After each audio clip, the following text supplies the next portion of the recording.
स्वस्थ हवा, साफ पानी, उपजाऊ मिट्टी और शांत वातावरण ये जीवन का आधार है, लेकिन इन पर एक खतरा मंडरा रहा है प्रदूषण के रूप में। नमस्ते। तो आज के अध्याय में हम जानेंगे कि प्रदूषण होता क्या है, इसके क्या कारण हैं या किन वजह से हमारे पर्यावरण में प्रदूषण बढ़ रहा है और हम मनुष्यों की प्रदूषण के रोकथाम में क्या भूमिका है। तो चलिए आज के अपने अध्याय को शुरू करते हैं और सबसे पहले समझते हैं प्रदूषण का अर्थ क्या है।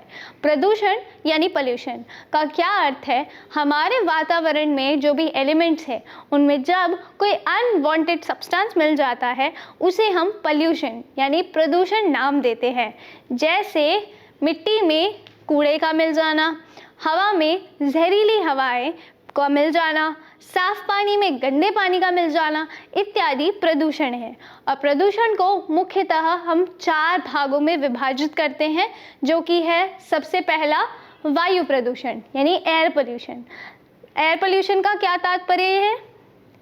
एयर पोल्यूशन यानी वायु प्रदूषण के क्या मुख्य कारण हैं? ज़्यादातर हवाओं में हानिकारक गैसेस का मिल जाना जो कि फैक्ट्रीज से उत्सर्जित होती हैं, गाड़ियों के धुएं से निकलती है, इत्यादि चीज़ों के कारण हमारी वायु में ऐसी चीज़ें मिक्स हो जाती हैं जो कि उसके कॉम्पोजिशन को ख़राब करती हैं और अनेक बीमारियों को पैदा करती है, जो कि हमारा पहला टाइप है वायु प्रदूषण। इसी प्रकार वाटर पोल्यूशन यानी कि जल प्रदूषण, जब जल में कूड़ा मिल जाता है, प्लास्टिक मिल जाती है या फिर ऐसे अवशिष्ट आकर मिल जाते हैं जो कि पानी को गंदा करते हैं, प्रदूषित करते हैं, उसे हम जल प्रदूषण कहते हैं। ऐसे ही मृदा यानी कि मिट्टी का पोल्यूशन, जब मिट्टी में लगातार ऐसे रसायन रिसते हैं या फिर प्लास्टिक मिलती है, कूड़ा मिलता है जिससे मिट्टी की उर्वरकता पर खतरा मंडराता है या फिर उसकी उर्वरकता अफेक्ट होती है, उसे हम सॉइल पोल्यूशन यानी मृदा प्रदूषण कहते हैं। चौथा है ध्वनि प्रदूषण यानी साउंड पोल्यूशन। अब ध्वनि का क्या अर्थ है? जब हमारे आसपास तेज़ आवाज़ में, बहुत तेज़ आवाज़ में म्यूज़िक बजता है, लाउड स्पीकर बजते हैं, गाड़ियों के हॉर्न बजते हैं, तो उससे हमारे वातावरण में हद से ज़्यादा नॉइज़ यानी साउंड प्रोड्यूस हो जाती है, जो कि कंट्रीब्यूट करती है साउंड पोल्यूशन को, नॉइज़ पोल्यूशन को, जिसे हम हिंदी में ध्वनि प्रदूषण कहते हैं। अब इन प्रकार के प्रदूषणों का हमारी लाइफ पर बहुत गहरा संबंध पड़ता है। किस प्रकार से स्वास्थ्य और पारिस्थितिकी पर इनका प्रभाव पड़ता है, सबसे पहले समझते हैं वायु प्रदूषण के बारे में।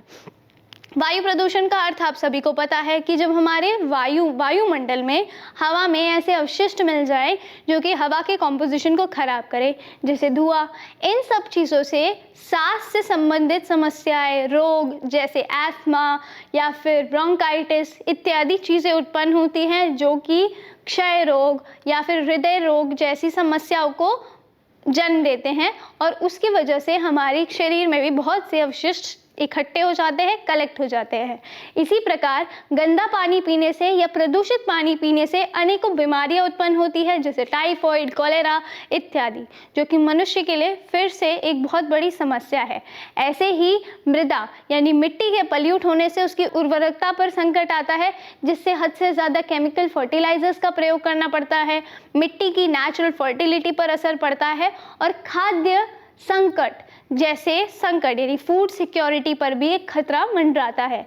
ऐसे ही हद से ज़्यादा जब हमारे आसपास साउंड प्रोड्यूस होगी यानी साउंड पोल्यूशन हमारे पास होगा, नॉइज़ पोल्यूशन हमारे आसपास होगा, तो उससे नींद में कमी देखी गई है, मानवों में सुनने की शक्ति कम हुई है और तनाव या लैक ऑफ स्लीप, बच्चों में विकास की कमी इत्यादि चीज़ें देखी गई है, जिससे हाइपरटेंशन के कारण कई केसेस में लोग हृदय के रोगों से भी वे पीड़ित होते हैं।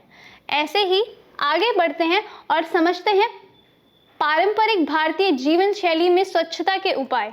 हमारी भारत की परंपरा या फिर ज्ञान प्रणाली हमारे जीवन को पूर्णतः प्रकृति से जोड़ती है और हमारी ज्ञान प्रणाली में, भारतीय शिक्षा में ऐसी बहुत सी चीज़ें हैं जो कि हमें स्वच्छता बनाने में, अपने आसपास के वातावरण को स्वच्छ रखने में सहायता करती हैं। पहले के समय में मनुष्य अपनी जीवन शैली में ऐसे बहुत से कार्य करते थे जो कि वातावरण को पॉल्यूशन मुक्त यानी शुद्ध बनाने में हेल्प करते थे, जिनमें शामिल थे अपने घरों की गोबर या मिट्टी से लिपाई करना, जो कि एक नेचुरल कीटनाशक का कार्य करता है और घरों में वेंटिलेशन भी अच्छा रखता है। पुराने समय में घरों के आसपास बहुत से तुलसी, नीम इत्यादि के पौधे उगाए जाते थे, पेड़ उगाए जाते थे, जिससे स्वतः ही हमारे आसपास की हवा शुद्ध हो जाती थी, एयर पोल्यूशन में कमी आती थी। ऐसे ही जल के संकट से बचने के लिए पहले के समय से ही वर्षा जल संरक्षण यानी रेन वाटर हार्वेस्टिंग जैसी प्रणालियां हमारे भारत देश के अलग अलग क्षेत्रों में अलग अलग तौर पर जीवन का एक अहम भाग थी। और पहले के समय पे लोग ध्यान ज़्यादा करते थे, जिससे नॉइस पोल्यूशन में ऑटोमेटिकली कमी आती थी या होता ही नहीं था। अब आगे समझते हैं कि आज के समय पे अपने सामुदायिक स्तर पर हम ऐसे कौन से कार्य कर सकते हैं जिससे इस प्रदूषण से हम मुक्त हो सके, यानी इस प्रदूषण के क्या समाधान है, आइए समझते हैं। तो सबसे पहले है वेस्ट सेग्रीगेशन। वेस्ट सेग्रीगेशन का अर्थ है अलग अलग प्रकार के वेस्ट जो कि हम अपनी रोज़मर्रा की एक्टिविटीज़ से, कार्यों से उत्सर्जित करते हैं, उसका ऑन साइट सेग्रीगेशन करना। जब सारा कूड़ा एक साथ मिल जाता है, जिसमें बायोडिग्रेडेबल, नॉन बायोडिग्रेडेबल खाद्य पदार्थ इत्यादि सब मिक्स होते हैं, तो उसको अलग अलग करना इतना आसान नहीं होता। सो सबसे बढ़िया समाधान है कि जिस समय कूड़ा उत्सर्जित हो रहा है उसी समय उसे इन सिटू सेग्रीगेशन के माध्यम से सेपरेट कर दिया जाए, यानी जहाँ पर कूड़ा उत्पादित हो रहा है उसी पॉइंट पर उसे अलग अलग भागों में विभाजित किया जाए, जिससे उसके अवशिष्टों को, जिससे अलग अलग प्रकार के कूड़े को अलग अलग तरीके से उसका विसर्जन किया जा सके, उसे एलिमिनेट किया जा सके। ऐसे ही रेन वाटर हार्वेस्टिंग यानी कि वर्षा जल संरक्षण। वर्षा एक ऐसा उपाय है, वर्षा एक ऐसा माध्यम है जिससे हमें स्वच्छ पानी प्राप्त होता है और हमारे आसपास जब भी वर्षा का जल गिरता है उसे हार्वेस्ट करके हम पानी के संकट से बच सकते हैं। ऐसे ही नो प्लास्टिक जोन और पॉलीथीन फ्री मार्केट इनिशिएटिव यानी कि ज़ीरो या फिर सिंगल यूज़ प्लास्टिक से निवारण।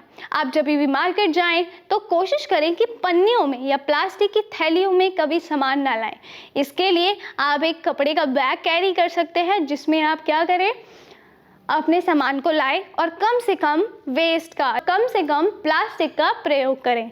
ऐसे ही पेड़ पौधों का उगाना और कंपोस्ट यूनिट्स का निर्माण करना। पेड़ पौधे उगाने की कई फ़ायदे मुझे आपको बताने की आवश्यकता नहीं, आप भली भांति उन सब चीज़ों को जानते हैं कि पेड़ों को उगाने से हमें क्या फ़ायदे मिलते हैं।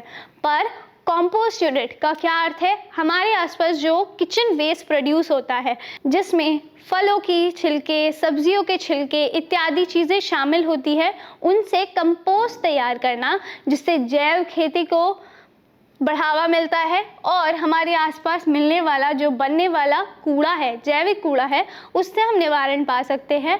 ये थे उदाहरण हमारे आसपास प्रयोग होने वाले प्रदूषण के निवारणों से। अब समझते हैं कि कूड़े के उत्सर्जन में या पॉल्यूशन को रोकने में युवाओं की क्या भूमिका है। आप सभी ये बात जानते हैं कि हमारे आसपास ऐसी बहुत से कार्य चलते हैं जो कि प्रदूषण की मुक्ति के लिए कार्य करते हैं। बहुत से ऐसे इनिशिएटिव हैं जिनमें बढ़ चढ़कर युवा भाग लेते हैं और उनकी भागीदारी इस चीज़ में अति आवश्यक है। तो चलिए आज के अध्याय को यहीं पर समाप्त करते हैं। आशा करते हैं कि आपको कुछ जानकारी मिली होगी और कुछ चीज़ें आपने सीखी होगी कि प्रदूषण को किस प्रकार से हम कम कर सकते हैं, मिनिमाइज कर सकते हैं। तो आज के अध्याय को यहीं पर समाप्त करते हैं। जुड़ने के लिए धन्यवाद। नमस्ते। Thank you.